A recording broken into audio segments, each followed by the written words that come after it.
Klerikët e lartë në Iran po vjojnë të kërkojnë një pasardhës të udhëheqësit suprem të Iranit, Ayatollah Ali Khamenei. Një komitet prej 3 anëtarësh i emëruar nga vetë Khamenei 2 vjet më parë për të zgjedhur zëvendësuesin e tij, ka përshpejtuar procedurat ditët e fundit që kur Izraeli sulmoi Iranin dhe kërcënoi të vriste udhëheqësin veteran, njofton Reuters. Khamenei, 86 vjeç, po informohet rregullisht mbi bisedimet.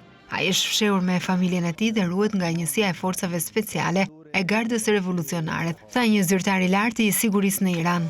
Qeveria do të kërkojë menjëherë të emërojë një pasardhës të Khameneit nëse ai vritet, për të sinjalizuar stabilitetin dhe vazhdimsinë. Një udhëheqës i ri do të zgjidhet për përkushtimin e tij ndaj parimeve revolucionare të themeluesit të Republikës Islamike, Ayatollah Ruhollah Khomeini, sipas një burimi të brendshëm i cili është i afërt me zyrën e Khameneit dhe i njohur me diskutimet për trashëgimin. Në të njëjtën kohë, niveli më i lartë i pushtetit po shqyrton gjithashtu se cili kandidat mund të paraqesë një imazh më të moderuar për të shmangur sulmet e huaja dhe revoltat e brendshme, bën më tej të ditur Reuters.